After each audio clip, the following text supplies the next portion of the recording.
Hey, this is Jaren from the Cadillac Three, and you're listening to Ride and Talk with Andy Dukes. Let's get after it. Greetings, you all. Time to talk motorcycles and music with the band behind this awesome new song, the video of which features two of the latest R18 models. So let's take a ride to Tennessee and meet the Cadillac Three. So welcome to the podcast, guys, and apologies for the early start in Nashville. I know it's not very rock and roll, but hey, maybe some of you haven't even gone to bed yet, or at least those of you with young kids have been gotten up very early. Either way, we really appreciate you coming on. Glad to be here. All right, so how about kicking things off by introducing yourselves and telling everyone what you do in the band then? Hey, I'm Jaren. I'm the singer and guitar player. Hey, I'm Neil. I play the drums. And I'm Kelby. I play lap steel and bass. So what's the background story to how the band got its name then? We were originally called the Cadillac Black, and basically that was because it sounded cool and rhymed.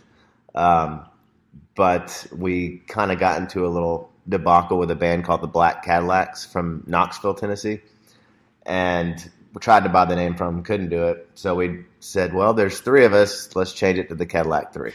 So tell us about the new song, guys. Get after it. What's the story? Which of you wrote it, or did you all write it together? Well, it's kind of an interesting story because our manager hit us about the opportunity to work with BMW and Marshall with the new motorcycle, and said they were looking for a song. And we've always kind of, ever since we started working as kids, loved the idea of writing towards something. Like if somebody's like, hey, we got this opportunity.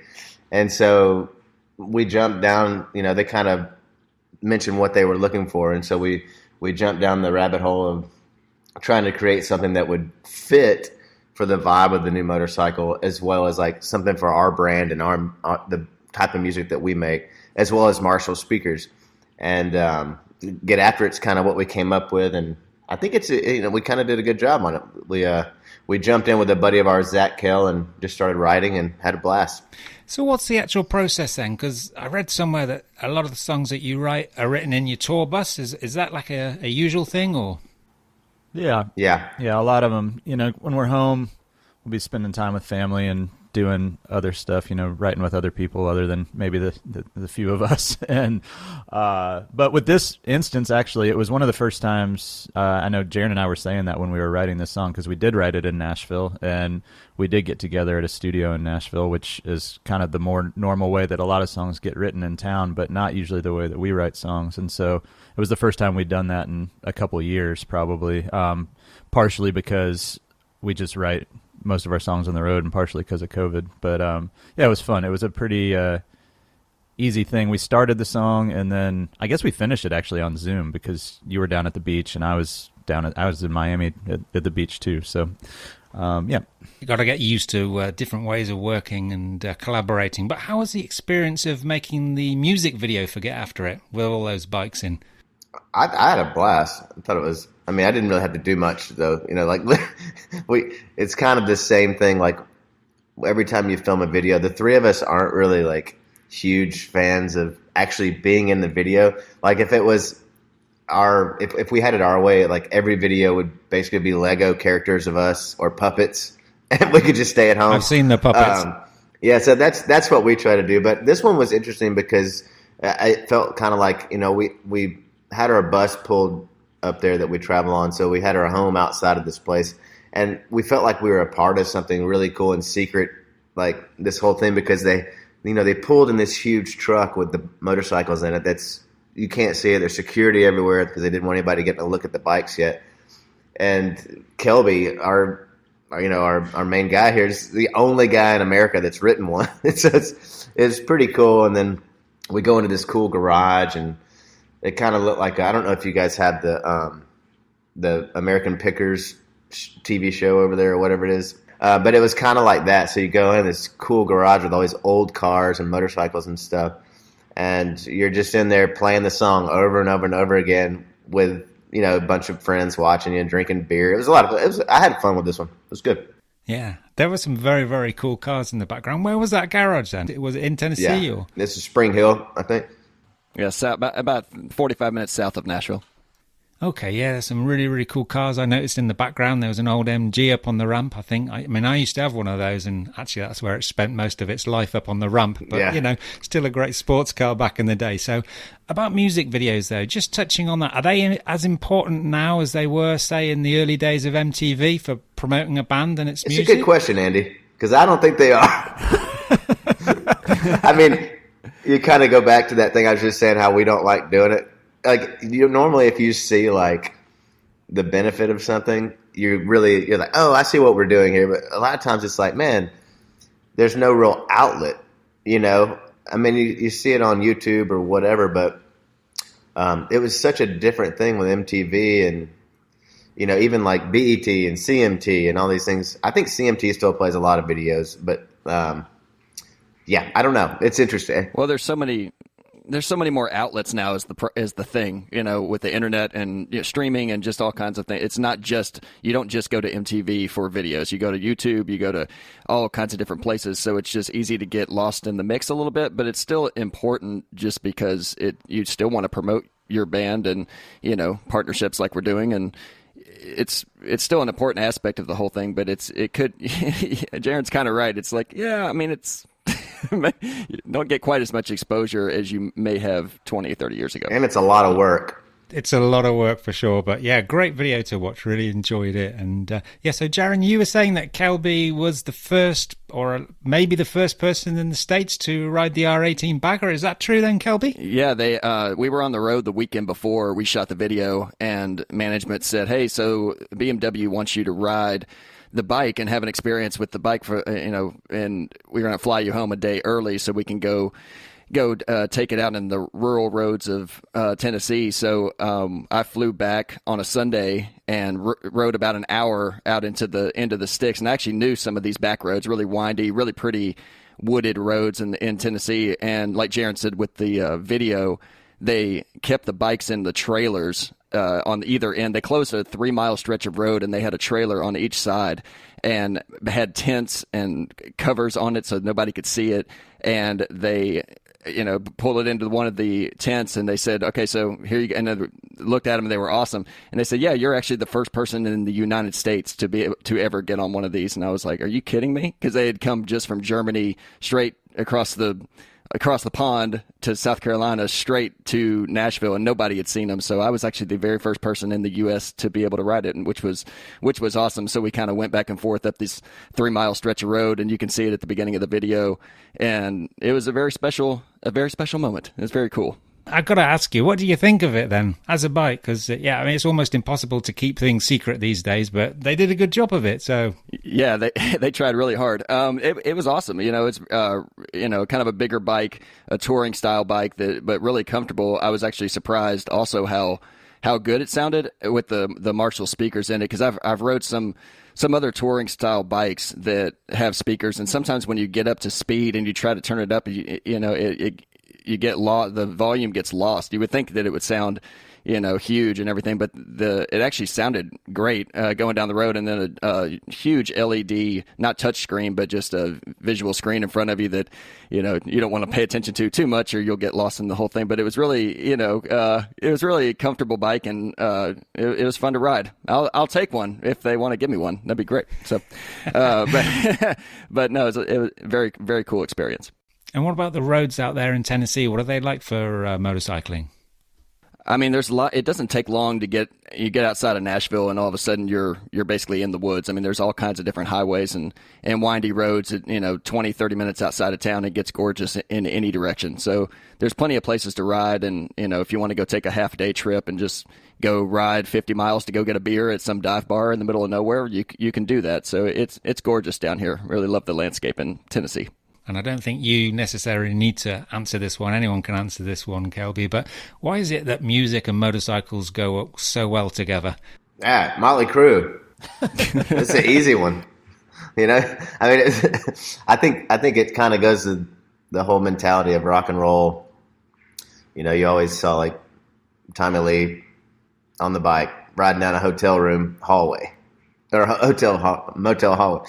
Yeah, or it's like a lot of those dudes, like in Nashville, when songwriters would get their first big hit, they would go buy a Cadillac.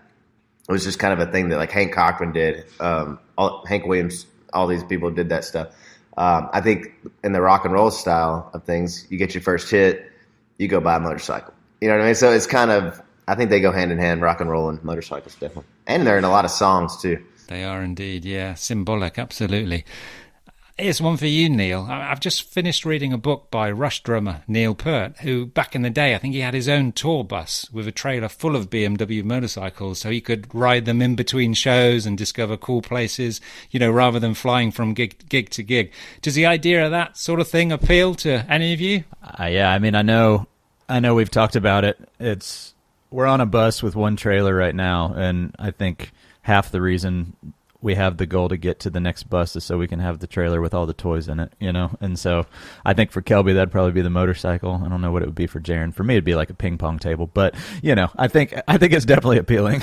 It's funny because we have a band, really awesome matte black golf cart that Jake Owen at Country Star gave us after a tour in like 2014.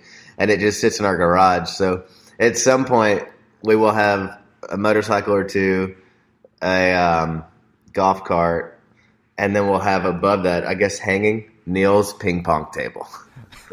Yeah. You need a trailer. You need all those things, absolutely. I was thinking as well, that playing drums for a living, Neil, or playing guitars, the rest of you, for a living, I guess it does make it a bit of a risk riding a motorcycle, especially, for example, if you are in the middle of a tour or making a new album. Yeah, these guys probably would rather me not ride a motorcycle ever or do some of the dumb stuff that I do. But, it's a lot of fun, so I'm going to do it. I just try to be really careful when I'm riding, and just one of the first things that I learned riding is just pretend you're invisible and just pretend no one can see you, because that's the truth. So I just try to be safe and try to have fun, but be safe. That's all you can do. I remember we were going out to film a video in like 2009. It was our old band, and we were behind Kelby. He took his motorcycle out to this field in the middle of Mount Juliet, which I was a new rider back then. That was a long time ago. This is really funny. So Kelby was really getting into, like, when you're riding, if you pass another motorcycle on the other side or whatever, they get the little 2-finger wave kind of thing, or whatever it is, that kind of thing. So Kelby's in front of us, and he's on the interstate, and he's going like, he's driving, and I'm like, I could see it happening, because I'm like, oh, they're going to do the wave. Watch this. So the guy goes like this, and Kelby goes.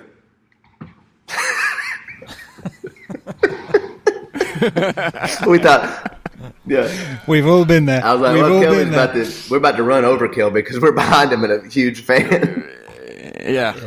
Thought it was all over. Yeah. Slightly nerve-wracking back then. I'm a lot more comfortable on a motorcycle these days. Yeah, no, Kelby's a safe rider. Now, just want to talk about touring for a minute, because I think you guys play around 140 shows a year, and you're on the road for, probably, I don't know, about 40 weeks every year. That's a really, really tough lifestyle, isn't it? But I guess there's no easy road to success, right? Yeah, it's kind of been the thing that it's been our bread and butter since we started, was just playing shows, when we were trying to get noticed. And at this point, it's just how we, it's how we're able to keep the whole thing rolling, how we stay on the bus, how we make sure our crew's taken care of, and, trying to get to that second bus to put the motorcycle in. But no, we love playing shows, and, we've been really lucky just with our fan base has continued to grow, not only here in the States, but overseas in the UK and Europe, Germany, that we've got a lot of places to go. So if we're going to try and go see everybody, it takes about that long every year and about that many shows, which is great. It's better than flipping burgers, right?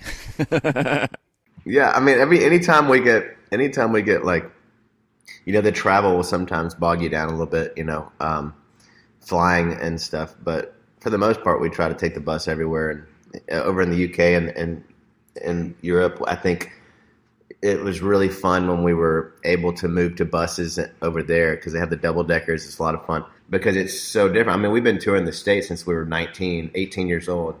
That's going on like 20 years if you think about it. So it's like when we finally got to go to Europe and the UK, you're seeing like a whole different world, So it's a lot of fun. And it's a lot of people say, when I was like, oh, I'm so tired of the travel. Like, well, we could be on a roof, we could be laying tile, we could be, doing whatever. So it's a great job. Absolutely, yeah. And just speaking of the UK, you've got your own radio show on Planet Rock. So how are you enjoying that experience as a band? Yeah, it's a lot of fun. It's we started a country fuzz radio here in the States. Got the cool T-shirt, and we were putting that out on Big Machine Radio just to kind of get our feet wet. And then Planet Rock reached out to us and said, "Hey, how about a Saturday night show? And let's call it Garage Radio." We said, well, "Okay, well that'll get a lot bigger audience than Big Machine Radio over here." So it's been a lot of fun to be able to do that and kind of play some cool stuff. And we do an episode every week. And yeah, it's cool. It's a lot of fun for sure. Yeah, nothing like talking crap about our record label. That's good. Yeah, all I said was bigger. All I said was bigger audience.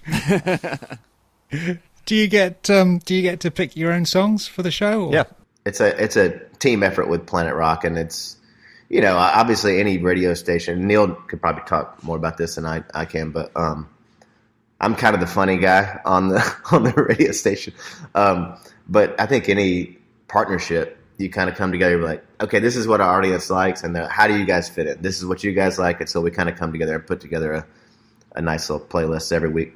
The great thing about Planet Rock as well is, like a lot of them, you can listen to it on a catch-up, so you don't have to wait till Saturday night. You can listen to it whenever you like. And just listening to the last couple, I mean, you played a real good mix. There was a Cult on there, Led Zepp, Chili Peppers, a real nice mix. And I was just thinking, wow, because people have tried to sort of pigeonhole you as a band, and it's impossible to do because you keep kind of moving your style all the time, don't you? Yeah. Mm-hmm. Wait till you hear the next one. Oh, right. Okay. Here we go. That's what we love about the radio show, though, is it's a way to show everybody a lot of the stuff that we grew up on and our influences and things like that, because it is pretty wide, and I think that's the reason we sound how we sound. It's, everything from, like you said, Chili Peppers to Zeppelin to Metallica, Tom Petty. It's all over the map, and then all the country stuff too.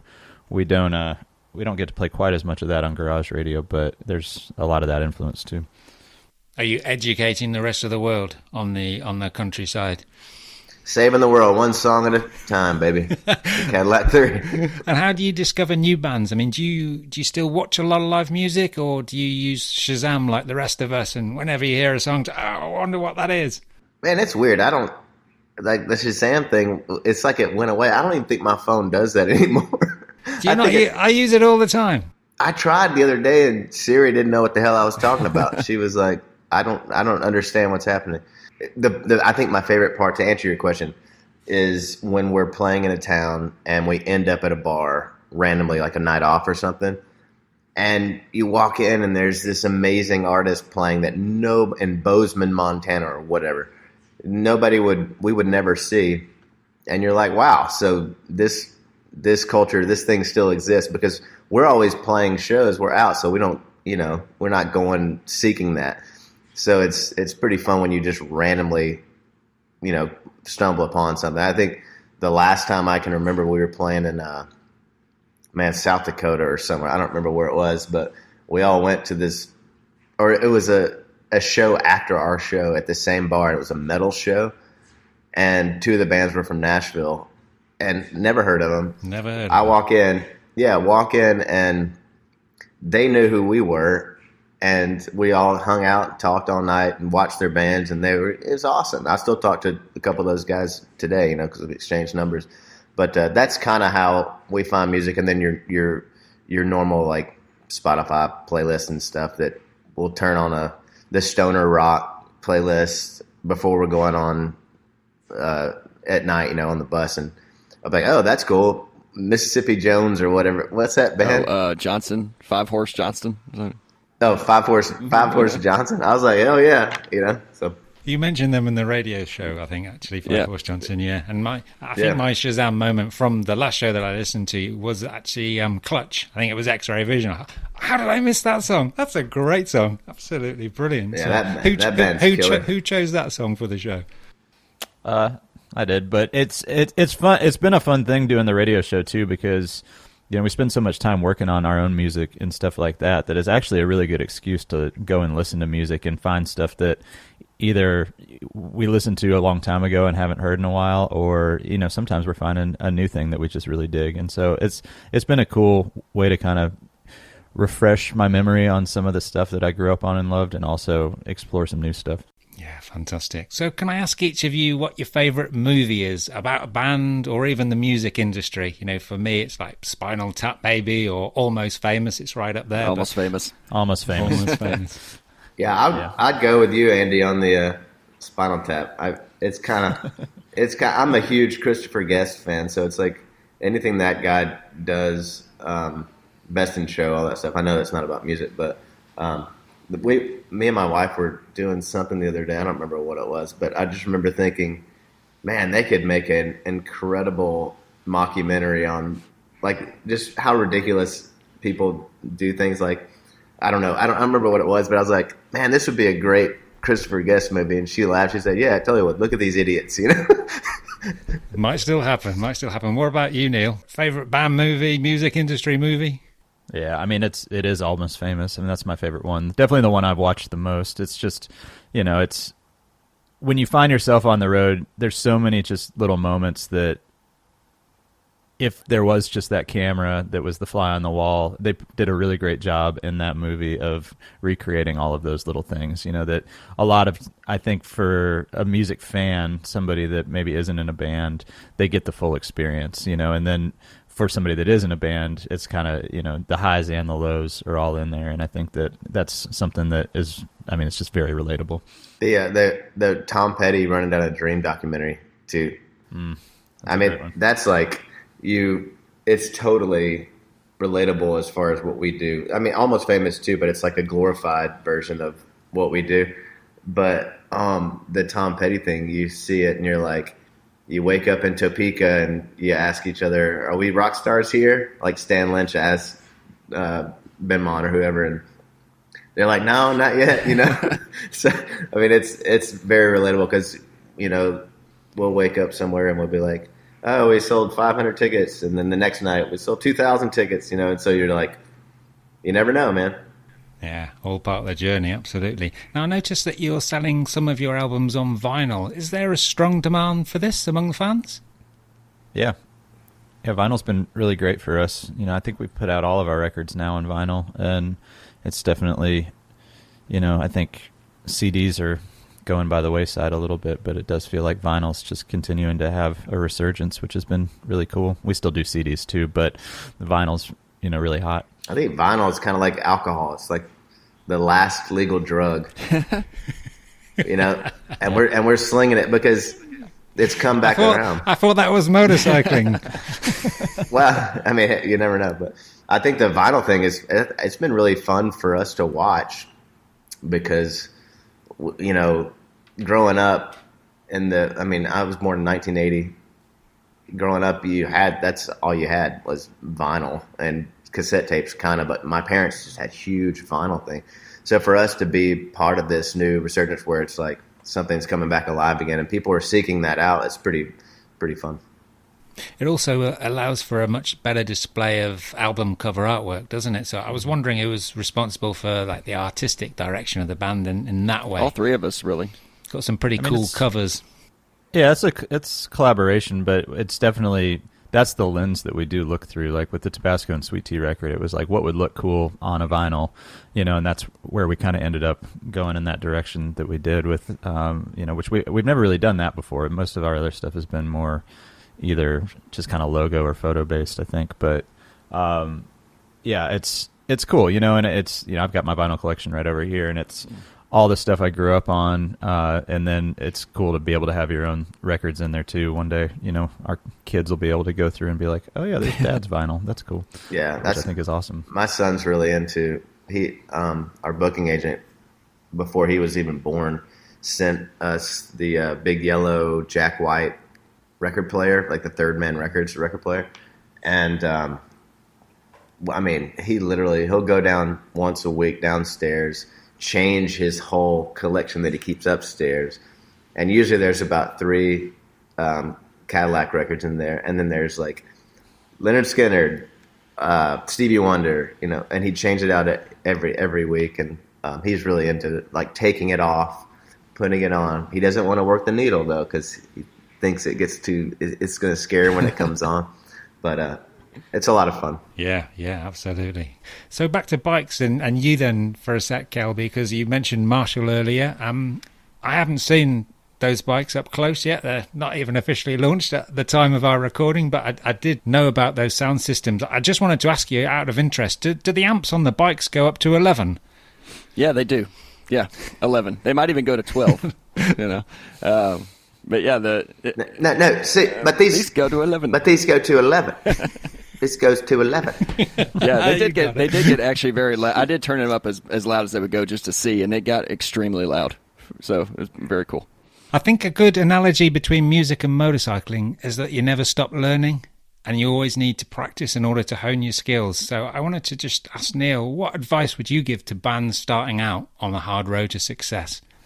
Yeah, I mean, I think it is all about just playing together. You know, I think if our band is a great example. We've known each other since high school. We've been playing together. Even when we were in different bands, we would get together on the weekends and jam in my parents' basement or garage or whatever, and wherever the drum set was, really. And then, you know, I think over years you start to get tighter, and I think the language that we speak when we play together, you know, it's formed just by repetition and by different experiences. You know, it's like we'll be in the middle of a song and Jaren will go into a riff that we don't normally go into, you know, in a break or something like that, and we just kind of know how to follow each other, and that stuff doesn't happen unless you've just spent a lot of time playing together. So I think that more than anything, that's what it is. But I mean, you can, you know, play along to your favorite records. That's, I think, another thing that we did when we were younger. You know, lessons are cool too. I never did as much of that, but I think, you know, just playing to your favorite music, that's the thing that kept me into it every single day. I'd come home from school and it's all I wanted to do was just play music, play drums, play to my favorite albums. And then when I found other guys that were trying to do the same thing, like Jaren and Kelby, it was like, well, let's do that together, and because it's super fun. So, I mean, that's really the name of the game. And one day you'll wake up and you've been doing it for 20 years with your best friends, and it's pretty awesome. Which was the best band you guys ever supported when you were up-and-coming musicians then? ZZ Top. Yeah, ZZ was our first. It was actually our first. We opened for them when we were in American Bang, our last band, but it was the first show we did as the Cadillac Black was opening for them. It was 10 years ago this June, most recently, and here in Nashville. So we're in the middle of our 10-year anniversary tour right now, and getting to play with ZZ, you know, is one of the best three-piece bands ever. You know, you learn so much from that, especially being a three-piece band ourselves. I will say I really enjoyed Aerosmith at Download as well. That was... Yeah, that didn't suck. That didn't suck. Yeah. Yeah, could do worse, yeah. So what about the best band you ever saw live as fans yourselves then? Wolfmother's pretty strong. Yeah, we saw them at Exodus here in Nashville. It was a pretty incredible. You know, you kind of go off of shows because there's so many good bands. You know, Mute Math, like one of the best shows I've ever seen. I saw Radiohead in Grant Park in Chicago, and just the vibe out there in that crowd was incredible. You know, so a lot of it's about those moments. You know, I think that's what's so cool about live shows. I think Muse too, man. I saw Muse at Mercy Lounge. I've seen them a couple times, but I've seen the arena show, but years ago, I saw him play this 500-seater club that we kind of came up playing in Nashville. And I just remember thinking, like, we will never be this good. Like, this is so good. You know, like, lights, band, everything. And so if you want to see what I'm talking about, there's a harp, I think it's live at Wembley, that Muse did. And it's the best filmed live show I've ever seen, ever. It's incredible. And you saw Muse, you were among an audience of just 500 people. That must have been amazing because, you know, all the people that I know who've seen Muse always seem to have seen them more than once, but always in big stadiums as opposed to small venues. Well, so it's a classic story of, like, we're obviously bigger in the UK than we are in the States. And it was opposite for Muse. I mean, Muse was playing Wembley over there, and then they would come over here and they play little 300 to 500 seater clubs to start out. And it was kind of like the secret. If you knew, you knew, or whatever. You find that cool band. And I just remember being like, man, this is incredible. This is an arena band playing small thing. Also, I will say we saw Metallica at the Basement in Nashville before Bonnaroo as a secret shows, maybe 100 people in there. Kelby was bartending so he could get in. That will have done your ears, won't it? Goodness me. Yeah. Yeah, it was amazing. Yeah, it was great. All right, that's all we got time for today, but sincere thanks for coming on Ride and Talk, guys. Good luck with the rest of the tour and keep making that great music. We're going to finish the podcast by playing a bit of the latest Get After It song. Jaren, would you mind introducing it for us, please? Yeah, this is our new song, Get After It, and it's a fun little ditty with an up-tempo kind of groove. Let's go, boys.